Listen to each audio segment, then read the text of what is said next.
بسم الله الرحمن الرحیم. اتم فصل Conservation of Energy یا د انرژي تحفظ. د انرژي په تحفظ کې موږ او تاسو دومره وویله چې قوې په دوه ډوله وي، یو کنزرویټیو فورسز او بل نن کنزرویټیو فورسز وي. یو تحفظي قوې بل غیر تحفظي قوې، او هر یو مو تعریف کوي چې تحفظي قوې څه ته ویل کیږي او غیر تحفظي قوې څه ته ویل کیږي، او بیا مو سیستم هم سره وپیژندئ. سیستمونه معمولا په دوه ډوله وو، چې یو ځانګړی یا آیسولیټډ سیستم وو او بل نن آیسولیټډ یا مرتبط سیستم وو چې د محیط او چاپیریال سره ارتباط درلودی. په آیسولیټډ یا ځانګړي سیستم کې څومره انرژي چې موجوده ده هغه همیشه ثابته پاتې وي، ولې چې د محیط او چاپیریال سره هیڅ نوع انټراکشن نه لري، او که تعامل ورسره پیدا کړي د محیط او چاپیریال سره، یعنی انرژي یا ماده تر باونډري یا تر سرحد واوښتل او یا ورته راواوښتل، نو معلومه خبره ده چې نوموړی آیسولیټډ سیستم په نن آیسولیټډ باندې واوښتی، په مرتبط سیستم واوښتی. بیا نو په داخل کې چې کوم انرژي لري هغه که د عناصرو حرکي انرژي وه، که پوتنشلي انرژي وه، او که داخلي انرژي وه، کیدای شي په یوه یا په دوو یا په درو سرو کې تغیر راسي.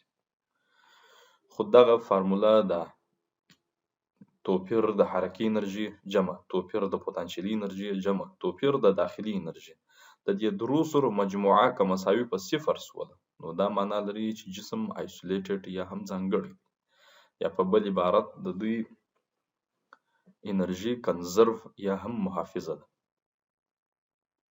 بیا مو دا مثال هم سره حل کوي چې که چیرې یو جسم یو کتاب د مځکې سره دا دوه په نظر کې ونیسو، او زموږ او ستاسو د لاس په واسطه قوه په وارده سي، بیروني جسم دی ایکسټرنل ایجنټ، او د کتاب پورته کې یو نهایي نقطې د وای پر محور باندې راوړي، معنا دلتا آر په اندازه یې تغیر مکان ورکوي، نو دا زموږ د لاس په واسطه اجرا شوی کار په نوموړي جسم کې د پوتنشل انرژي د تفاوت په شکل ذخیره کیږي.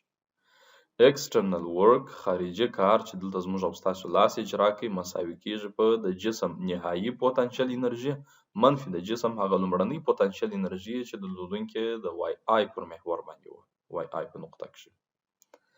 نو بالاخره دا فارمول مو ورته ولیکئ چې ایکسټرنل کار مساوي کیږي په تفاوت د ګریویټیشنل پوتنشل انرژي سره، او که چیرې کار بیا داخلا اجرا شوی وي، معنا د دغه ځای څخه کتاب د مځکه قوه په وارده کې او ځان خواته یې راکش کړي تر وای آی پورې راولي، نو بیا هغه ته انټرنل کار ویل کیږي یا داخلا کار. داخلي کار همیشه د باندني کار سره په منفي کې مساوي کیږي، ولې چې زموږ او ستاسو لاس دا کار داسې اجرا کوي چې جسم یو ټاکلې نقطې ته پورته کړو، او مځکه بیا دا کار د هغه پر خلاف اجرا کوي چې بیرته یې راکښته کړي هماغه نقطې ته، نو ځکه W external مساوي کیږي په منفي W د انټرنل سره، یا هم داخلي کار مساوي کیږي په منفي دلتا یو جی سره، په منفي تفاوت د پوتنشل انرژي سره، دا په منفي تفاوت د پوتنشل انرژي سره مساوي شو. د کار پر ځای خپل فارمول لیکو چې قوه ضرب تغیر مکان وو په انټګرال کې، نو د دلتا یو پر ځای باندې بیا چون دا فارمول ته وسعت ورکوو یو اف منفي یو آی لیکو، دا دواړه خواوې په منفي باندې ویشو، نو د انټګرال خوا به منفي سي. اخر به موږ تاسو ته دا فارمول دا کې چې پر یو محور باندې وارده قوه مساوي کیږي په منفي تابع د پوتنشل د انرژي، چې هغه عبارت دی د منفي مشتق د پوتنشل انرژي نظر و هغه محور ته، که د وای پر محور وو، که د ایکس پر محور وو، او یا هم د زید پر محور وو. اوس به راسو یو څو اصطلاحاتو ته، د انرژي اصطلاحات به وپېژنو. موږ او تاسو وویل چې یو کینیټیک انرژي ده، حرکي انرژي. حرکي انرژي هغه انرژي ته ویل کیږي چې د یو جسم د سرعت سره تړاو لري. که چیرې یو جسم په حرکت کې وو، درلودونکی د سرعت وو، دا معنا لري چې حرکي انرژي لري، او که جسم سرعت ونه درلودي حرکي انرژي هم نه لري. لکه د اووم فصل په دغه اول ټیبل کې چې موږ او تاسو ته راکړي دي، مځکه د لمر پر شاوخوا باندې راګرځي، د مځکې کتله 5.9 ضرب 10 کیلوګرامه ده، او په څومره چټکتیا یا تیزی چې مځکه د لمر پر شاوخوا راګرځي د هغه سپیډ تقریبا 3 ضرب 10 متر پر سکند دی. نو کله چې کتله دومره سول سرعت مربع کې تقسیم پر 2 کې تا ته د مځکې کینیټیک انرژي په ژول سره په لاس درکوي. یعنی د مځکې حرکي انرژي د لمر پر شاوخوا عبارت ده د 2.65 ضرب لس په توان د 33 ژوله څخه. یا هم سپوږمۍ ده چې د مځکې پر شاوخوا حرکت کوي. د سپوږمۍ کتله 1.35 ضرب لس په توان د 22 کیلوګرام ده په 1.02 ضرب لس په توان د 3، یعنی تقریبا 1 کیلومتر پر ثانیه په رفتار کښې ده، په حرکت کښې ده.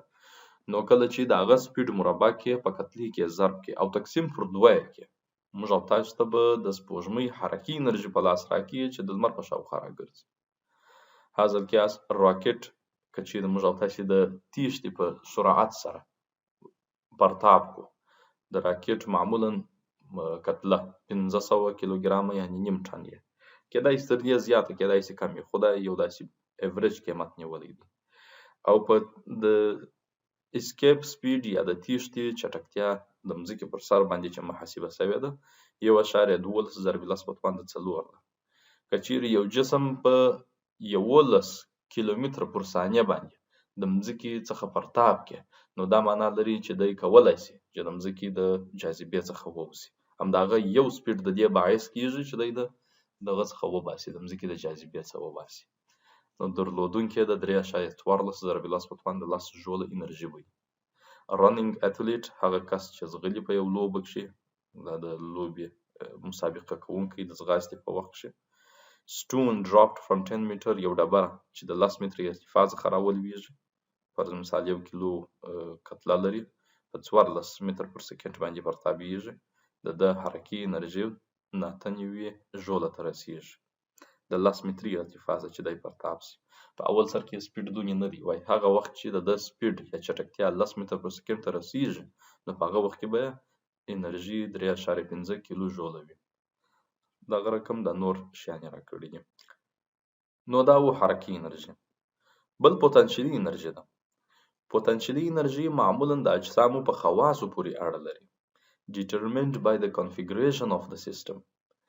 کنفیګریشن یا د یو سیستم په خواصو پورې داسې اړه لري، خو د یو سیستم خاصیت دا دی چې په دې کښې څومره ماده ده، آیا دی د زیاتې کتلې لرونکی دی که د کمې کتلې لرونکی دی.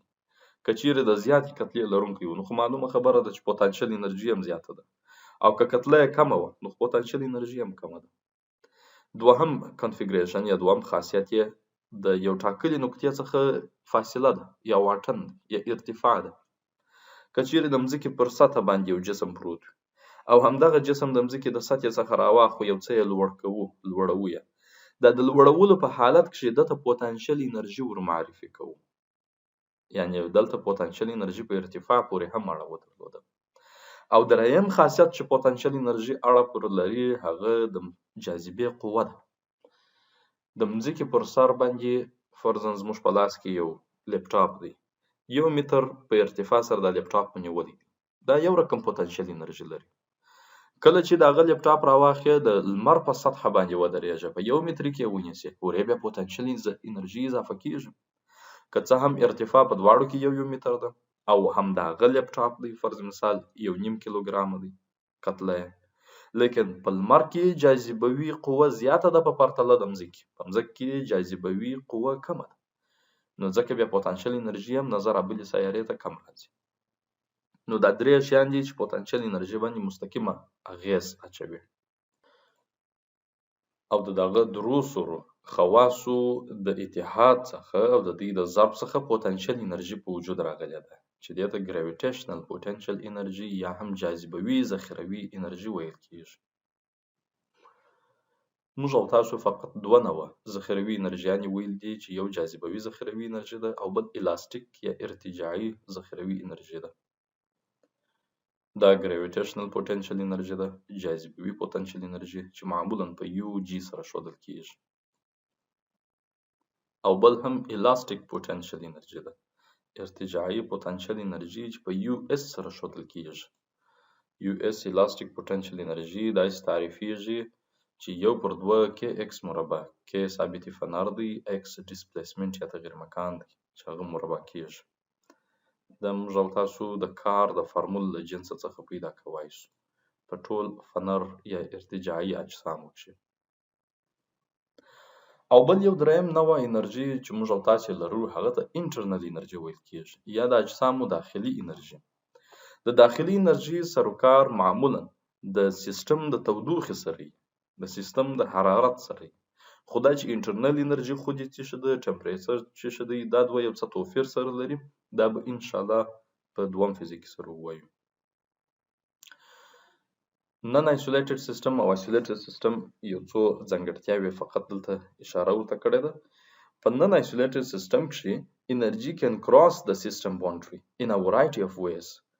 په مرتبط سیستم کې یا په غیر ځانګړي سیستم کې انرژي تر سرحد او تر باونډري اوښتلای شي. د یو سیستم هر سیستم خپل ځان ته یو باونډري لري، یو سرحد لري.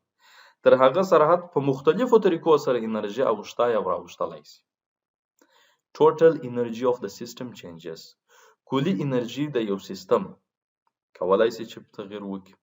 یعنی غیر ځانګړي سیستم دی دغه چې داخلي انرژي د یو سیستم پکې فرق وکړي. لیکن برعکس isolated system ځانګړي سیستم یا خود اکتفا سیستم چې د بل هیڅ سره اړیکه ونه لري. Energy does not cross the boundary of the system. انرژي د سیستم د باونډري یا د سرحد څخه اوړي نه ورته او نه هم ورته راوړي. Total energy of the system is constant. کلی انرژي د نوموړي سیستم همیشه ثابت وي، تغیر نه کوي. که تغیر وکړي نو دا معنا لري چې تر سرحد یې انرژي اوښتې یا ورته راوښتې ده، بیا نو هغه نن آیسولیټډ دی. اوس به راسو اول به نن آیسولیټډ سیستم مطالعه کوو. موږ او تاسو خو ویل چې په نن آیسولیټډ سیستم یا په غیر ځانګړي سیستم کې انرژي په مختلفو طریقو سره ورته اوړي او را اوړي ځینې. In non-isolated systems, energy crosses the boundary of the system during some time interval. نظر یا وخت د انرژي پکې اوړي او را اوړي. نظر یا وخت خو اوړي لیکن څه رقم due to an interaction with the environment. د محیط سره په تعامل کې یو د لاندې شپږو ډولونو څخه انرژي ورته تلای او راتلای شي. په هغو کې اول کار دی. که چیرې پر یو جسم باندې کار اجرا شو نو خو دا معنا لري چې د جسم د سیستم آیسولیټډ نه شو، خو نن آیسولیټډ شو. ولې چې کار په اجرا شو، موږ او ستاسې د لاس په واسطه باندې یو قوه مو په وارده کړل او تغیر مکان مو ورکړي، حرکي انرژي مو پکې راوستل، نو خو دا معنا لري چې انرژي دلته متغیره شوه. Work transfers energy. کار په حقیقت کې انرژي ترانسفر یعنی انرژي ور انتقالي یا ځینې اخلي. By applying a force د یو قوې په واردولو سره and causing a displacement of the point of application of the force او هغه کې تغیر مکان راولي. د کار وظیفه دا ده چې پر جسم باندې قوه وارده کړي او تغیر مکان پکې راولي. نو معنا یې انرژي ور انتقال کړل. او دا کار خو موږ او تاسو ویلي وو چې د کار اجرا کول مساوي کېږي په دوه نوع انرژیانو تفاضل سره. یو نوع د کار اجرا کول په تفاضل د پوتنشلي انرژي سره موږ او تاسو په لاس راکوي، او بل نوع کار موږ او تاسو ته دا په لاس راکوي چې جسم د حرکي انرژي کې متغیر راوستی دي. یعنی کار د دوه نوع د انرژیانو سره مستقیمه اړیکه لري، هم د حرکي انرژي هم پوتنشلي انرژي سره. چې په یو سیستم مو کار اجرا کوي نو کېدای شي یا حرکي انرژي ورته تغیر کړي، کېدای شي یا پوتنشلي انرژي ورته تغیر کړي. نو خو دا جسم بیا یا دا سیستم نن آیسولیټډ شو. بل هم میخانیکي څپې دي. میخانیکي څپې یا میکانیکل ویو ترانسفرز انرژي. د میخانیکي څپو هم وظیفه دا ده چې انرژي ترانسفر کړي by allowing a disturbance to propagate through a medium. چې په یو مادي محیط کې یو شورش یو ډیسټربنس په وجود راځي، لکه فرضاً اواز دی، صوت، موج دی. موج چون میخانیکي څپې دي، مادي محیط یې اړتیا لري. دلته د اواز د دې باعث ګرځي چې د مالیکولونه د هوا یو څه سره پورې وي، په هغو کې اهتزاز منځته راوړي. همدغه اهتزاز دی چې انتقالي زموږ او ستاسو تر غوږو پورې راځي. یا هم یو راډیو په سیستم په نظر کې ونیسئ. راډیو ته چې کله چالانه شي خو برېښنا ورته را روانه ده، د دې برېښنا له وجې څخه د ده په سپیکرانو باندې د سپیکر پردې چې دي هغه پورته کښته کیږي، یعنی یو فریکونسي او امپلیتود پکښې منځته راځي. د دغه اهتزاز فریکونسي او امپلیتود له کبله د هوا مالیکولونه یو د بل سره ټکر کوي او په هغه معیاري فریکونسي او امپلیتود چې څومره هلته ورکول سوې ده هغه زموږ او ستاسو تر غوږو پورې رسیږي. دې ته میخانیکي امواج ویل کیږي. بل هم هیټ یا تودوخه ده. The mechanism of energy transfer دا هم یو نوع د انرژي د انتقال یو میکانیزم دی. That is driven by temperature difference between two regions in space. کم چې د تودوخې توپیر چې د دوو ساحو ترمنځ موجود وي ورې انتقالېدای شي. یعنی یو یخ جسم یو ګرم جسم وي کله چې په تماس کې راسي د دوی ترمنځ دا تودوخه سره تبادله کېدلی شي. او چې کله دا تودوخه تبادله شوه دا معنا لري چې جسم انرژي ور انتقال کړه خو نن آیسولیټډ شو، مرتبط شو یا غیر ځانګړی شو چون انرژي ور انتقال کړله. او بل هم میټر ترانسفر یا د مادي انتقال دی. که چیرې موږ او تاسې نن آیسولیټډ سیستم مطالعه کوو او یو د هغو طریقو څخه چې انرژي پکښې انتقالیږي هغه میټر ترانسفر دی، د مادي انتقال دی. په نن آیسولیټډ سیستم یا غیر ځانګړي سیستم کښې چې انرژي تغییر کوي یو د خواصو څخه یې دا دی چې په هغو کښې ماده تغییر کوي، کېدای شي ماده ور اضافه شي یا کېدای شي ماده ځینې کمه شي، یعنی میټر ور ترانسفر شو یا ور انتقال شو یا هم ځینې را ترانسفر شو ځینې را انتقال شو. بل الکتریک ترانسمیشن دی یا د برېښنا ور انتقالول. که چیرې د یو جسم داخلي انرژي فرق وکړي نو دا معنا لري چې ورې برېښنا ور انتقال شوې ده، برق ور انتقال شوی دی. بل الکترومګنیټیک ریډیشن دی، د یو سیستم انرژي چې فرق کوي هغه کېدای شي د الکترومقناطیسي شعاعو په واسطه باندې هم فرق وکړي. کېدای شي الکترومقناطیسي شعاعې و سیستم ته ور داخله شوي وي او یا د سیستم څخه د باندې راوتلي وي نو بیا د ده په انرژي کښې هم فرق راتلی شي. د انځور په شکل یې دلته موږ او تاسې ته ډېر ښه ښودلي دي. که چیرې دا تصویرو ته متوجه سو اول یو بلاک دی، یو جسم دی پر یو سطحه باندې پروت دی. زموږ او ستاسو د لاس په واسطه قوه په اجرا کېږي دته تغیر مکان ورکوو. نو دا قوه ضرب تغیر مکان خو عبارت د کار څه سو او په نوموړي جسم کښې یو نوع حرکي او انرژي هم په وجود راوړله او خو دا معنا لري چې دا بلاک نن آیسولیټډ سو، یعنی دا غیر ځانګړی سیستم سو. ولې غیر ځانګړی سو؟ ځکه چې کار په اجرا سو، حرکي انرژي کې فرق راغلی. دوهم یو راډیو ده. راډیو ته برق راځي، د برېښنا یا برق د دې باعث ګرځي چې د دې اوس سپیکرانو ته په اصطلاح د ده په سپیکرانو کې میخانیکي څپې په وجود راوړي. د راډیو څخه انرژي په کم شکل وځي، د میخانیکي څپو په شکل وځي. خو دی خپله نن آیسولیټډ سو، ولې چې انرژي یا د محیط ته ور معرفي کړله. بل که چیرې د کاچوغې لاستي په نظر کې ونیسو چې دا یو سیستم دی، د کاچوغې لاستي چون دغه کاچوغه موږ او تاسو په کافي یا په چایو کښې غوټه کړې ده او هغه کافي یا چای تودې دي نو خو د دې تودوالی د دې حرارت را انتقالیږي د کاچوغې و لاستي ته. په دې ځای کې هیټ را انتقال شو، یعنې تودوخه را انتقال شو خو دا هم د انرژي یو ترانسفر شو، د انرژي یو انتقال شو. او د انرژي انتقال چې دغه سیستم ته راغلی نو دا معنا لري چې دا سیستم ځانګړی نه دی، ولې که دی ځانګړی وای خو نو خو انرژي به نه ورته راتللی. بل هم که چیرې یو اټوموبیل یا هم یو موټر په نظر کې ونیسو، وخت چې د ګیس ټانکۍ یعنې د پټرول ټانکۍ چې موږ او تاسې ورته وایو کله چې دا ور ډکوو د پټرولو څخه نو خو ماده ور انتقالیږي. ماده چې ور انتقال شوله نو خپله موټر څه شو؟ نن آیسولیټډ شو، ولې چې د مادې انتقال دلته صورت ونیوی، میټر ترانسفر. هیر ډرایر که چیرې یو هیر ډرایر په نظر کې ونیسو وای آیا دا یو آیسولیټډ که نه آیسولیټډ سیستم دی په دا وخت کښې.